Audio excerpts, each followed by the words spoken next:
어서 오십시오. 환영합니다. 애니멀 커뮤니케이터의 고현입니다. 네, 반갑습니다. 어서 오세요. 네, 이번 교감을 나눌 아이의 이름은요, 태양이라고 합니다. 네, 견주께서 주신 질문을 살펴보도록 하겠습니다. 요즘에 태양이가 언니 꿈에 나와서 할 말이 있는 표정으로 바라보던데 가족에게 전할 말이 있는지 궁금하다 하셨고요. 올해는 환생을 하지 않는다고 했는데 내년에 환생 준비를 하고 있다면 얼마나 준비가 되었는지 궁금하다 하셨습니다. 언니를 처음 만난 날 언니를 아주 반갑게 맞아주었는데 우리 가족과 전생에 연이 있었는지, 누구와 연이 있었는지 궁금하다 하셨고요. 태양이가 아침에 일어나서부터 잠들기 전까지의 일과가 어떻게 되는지 알려줄 수 있는지 궁금하다 하셨습니다. 그쵸? 많은 분들이 이 점은 궁금해할 수 있죠. 태양이가 떠나기 전날 밤에 병원에서 엄마와 맘마를 힘들게 먹고 뽀뽀를 해주었는데 그것이 마지막 인사였는지, 그리고 요청의 말, 이렇게 남겨주셨습니다. 교감을 마쳤습니다. 교감 마친 내용을 영상으로 남겨드리도록 하겠습니다. 태양이를 만나기 위해 여행을 시작하였습니다. 이미 와 있었어요. 이미 와 있었고요. 그리고는 기다리고 있었습니다. 이 아이는. 안녕, 태양이 안녕, 이렇게 인사를 나누었고요. 어서 오세요 라고 하고 있습니다. 기다리고 있었네, 고마워 라고 하면서 쓰담쓰담을 해주었습니다. 부지런한 이 꼬리가 반갑다, 반가움을 알려주고 있는 것 같아서요. 너무 고마웠어요. 오늘도 언니가 남겨주신 여러 메시지를 전해줄게. 잘 들어보고 이야기해 줄 수 있는 것이 있다면 이야기 부탁할게 라고 방문한 목적을 전했습니다. 첫 번째로 주신 질문이요. 언니 꿈에 나와서 할 말이 있는 표정으로 바라보았다고 하던데 가족에게 전할 말이 있었던 것일까? 라고 물어보았습니다. 할 말이 있는 것은 아니었습니다. 나의 안부입니다. 어떤 중요한 전할 메시지가 있었던 것은 아닙니다. 보고 싶어서 왔고 보고 다녀간 것이에요 라고 합니다. 염려의 표정이었을까요? 걱정 마세요. 엄마와 가족 모두에게, 그리고 저에게도 모두 편안할 테니까요. 언니가 꼭 알아야 할 중요할 이야기가 있다면 반드시 전할게요 라고 합니다. 올해는 환생하지 않는다고 했는데 내년에 환생 준비를 하고 있니? 얼마나 준비가 되었을까? 라고 물어봤습니다. 받은 이미지는요, 높은 산이에요. 정말 높은 산, 아주 높은 산입니다. 구름이 아래에 있으니까요, 굉장히 높은 산이었겠죠? 너무 높아서 아직도 눈이 남아 있어요. 그런데 구름 아래로는요, 매우 따뜻한 그런 날씨였어요. 풀들이 자라고 소들이 풀을 뜯고 있는 모습이었습니다. 그래서 맨 처음에는 눈도 보이고 뭐 이래서 겨울인가 이런 느낌이었는데요. 사실은 겨울이 아니고요. 3월에서 4월 풀들이 자라서 소들이 풀을 뜯어먹고 있었거든요. 3월에서 4월이라고 전해 드릴 것 같고요.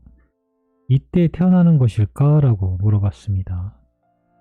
환한 웃음과 그리고 여기저기 뛰어다니는 기쁜 표정, 마치 스스로를 막 자축하고 있는 것처럼 그런 모습이었거든요. 그래서 3, 4월에 태어날 아이를 맞이할 준비를 하시면 될 것 같습니다. 3, 4월. 언니를 처음 만난 날 언니를 아주 반갑게 맞아주었는데 우리 가족과 전생에 인연이 있었니? 누구와 인연이 있었을까? 라고 물어보았습니다.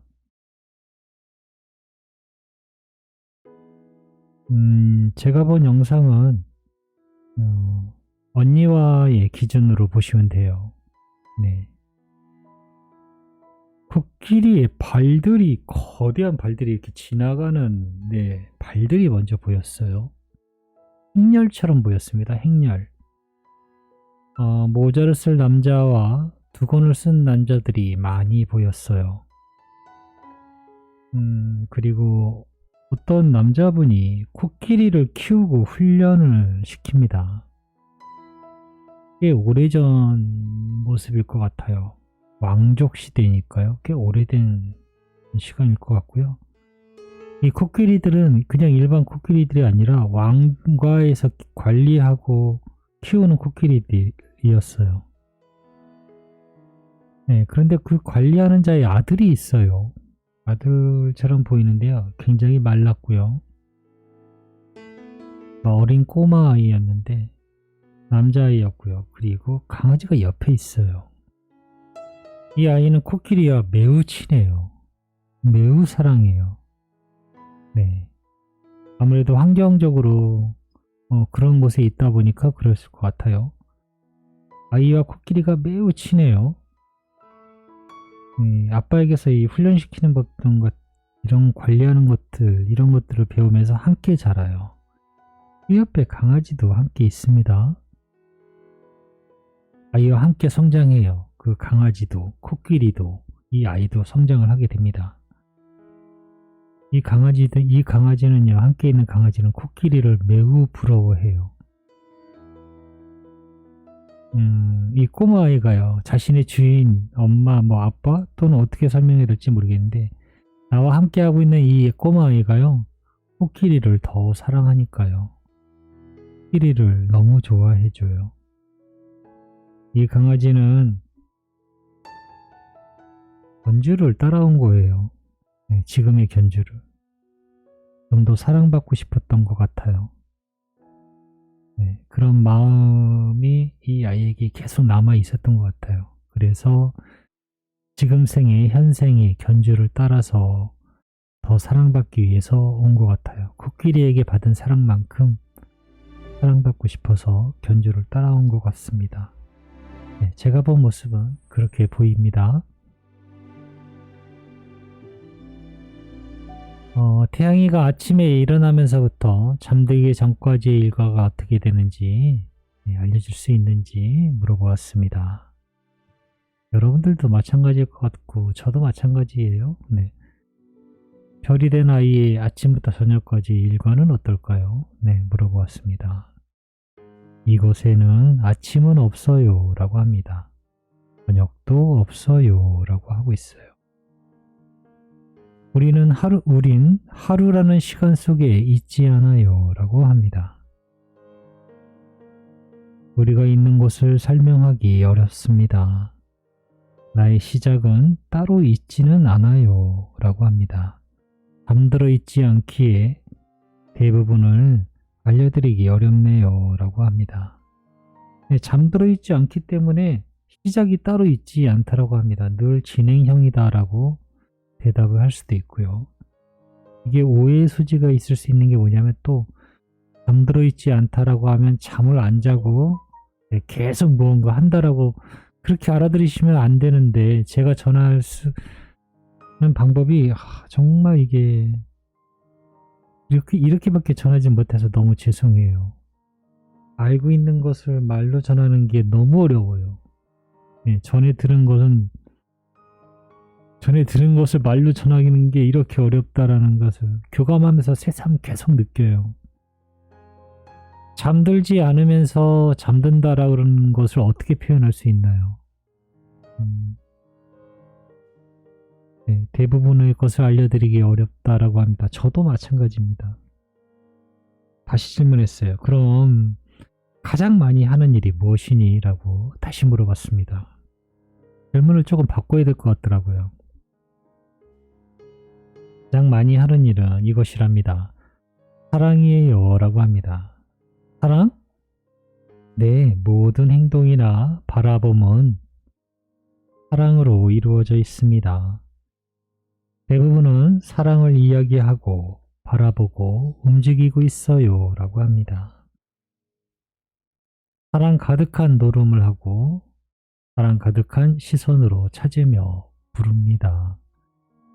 사랑이 가득한 곳에서 쉬고 있고요. 우리가 하는 모든 것에는 사랑으로 시작합니다 라고 하고 있어요. 네, 사랑을 하고 있다라고 합니다. 네, 모든 것에서 사랑을 행하고 있다? 네, 그렇게 사랑을 할 수 있는 모든 것을 하고 있다? 그렇게 보시면 될 것 같습니다. 네, 태양이가 떠나기 전날 밤에 병원에서 엄마의 맘마를 힘들게 먹고 뽀뽀를 해주었는데 그것이 너의 마지막 인사였니? 라고 물어보았습니다. 그것이 마지막일지도 모른다는 것엔 동의합니다. 그러나 마지막이고 싶지는 않았습니다. 그것이 엄마에게 기쁨이라는 것은 알고 있었어요.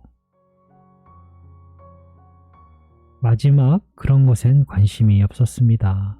그 순간에 내 마음엔 마지막이란 없었어요 라고 합니다.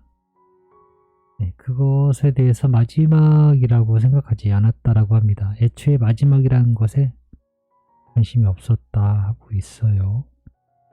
마지막이고 싶지 않았다라고 합니다. 단지 엄마가 챙겨주는 것을 맛있게 먹고 기운 내는 것이 즐거움이 될 수 있다는 것을 알고 있었기에 그렇게 했던 것 같습니다. 네, 유충의 말 전했습니다. 태양이가 다시 가족들 곁으로 와준다면 가족 모두 오래오래 지켜준다는 말 전했고요. 급하게 준비하지 말고 천천히 꼼꼼히 잘 준비해서 아프지 않게 돌아와 달라는 말 전했습니다. 네, 다시 돌아올 것입니다. 예전처럼 다시 사랑받고 다시 즐겁게 웃을 수 있어요 라고 합니다. 가족 모두 태양이를 기다리고 있다는 말 전했고요. 가족에게 할 말이 있거나 환생에 대한 이야기거리가 있다면 꿈에 나타나서 꼭 알려달라는 말, 너무 보고 싶고 사랑한다는 말 전했습니다. 꿈에서 이야기한다면 아주 작은 부분만 기억하실 것입니다. 그것이 더 나은가요? 나는 꿈에서만 이야기할 수 있는 것이 아닙니다. 나는 그보다도 더 나은 전하는 방법을 알고 있어요. 주변을 천천히 둘러보세요. 고요함에 있어 주시고요. 그 모든 것에서 나의 이야기를 들을 수 있습니다. 그것이 나의 목소리라는 것을 알고 있다면 분명 저의 이야기를 들을 수 있어요 라고 합니다. 네, 저는 이 뜻이 무엇인지 분명하게 알고 있습니다. 또 여러분에게도 몇 번씩 많이 꽤 전하기도 했고요. 일단은 먼저 들리는 주변을 둘러보라는 얘기는요, 모든 면에서 이야기를 들을 수 있어요. 뭐 인터넷을 통해서든 영화를 통해서든 책을 통해서든 지나가는 사람의 이야기를 통해서든 들을 수 있습니다. 네. 태양이가 전하는 메시지는요, 어쩜 그렇게 저한테 들리는지 쏙 들리게 돼요. 현주께서 마치 태양이가 이야기하고 있는 것처럼, 태양이가 나에게 말하는 것처럼 들리게 됩니다. 이게 처음이 어렵죠. 한번 알아채기 시작하면 웃음이 나와요. 내가 이걸 어떻게 알아들었는지 신기해서요. 꿈에서도 아이가 전할 수 있겠지만 일단 꿈 자체에 나타나는 것도 어쩌면 기억하는 것조차도 엄마는 힘들 수 있지만 우리가 잠들지 않는 상황에서 알아챈다라는 건요, 더 쉬워요. 어찌 보면 단지 그것을 그냥 흘려듣는 그런 것으로 치부하지 않고 이건 중요한 메시지야 라고, 이건 태양이가 전해준 말이야 라고 믿기 시작하면 그 순간부터는 모든 것들이 웃음이 나올 만큼 너무나 신기하게 딱딱 맞아 들어가는 이야기들을 해주기 때문에 웃음이 나와요. 저는 그 부분을 정말 잘 알고 있거든요. 꼭 꿈에서만 고집하지 마시고요. 주변에서 하는 이야기들을 천천히 들어보세요. 왜 주변에서 하는 이야기를 잘 들어야 될까요? 나하고 관계없는 이야기는요, 주변에 들리지 않게 됩니다. 중요한 내용이기 때문에 들리게 됩니다. 단지 관심이 없어서 우리가 모르는 거예요. 관심 갖고 들어주면요, 이 이야기는 마치 태양이가 나한테 하는 이야기 같아 라고 마음에 닿는 이야기들이 하나씩 오게 됩니다. 그걸 알아채시면 됩니다. 네, 저는 이렇게 태양이와 교감을 마쳤습니다. 고맙습니다. 감사합니다.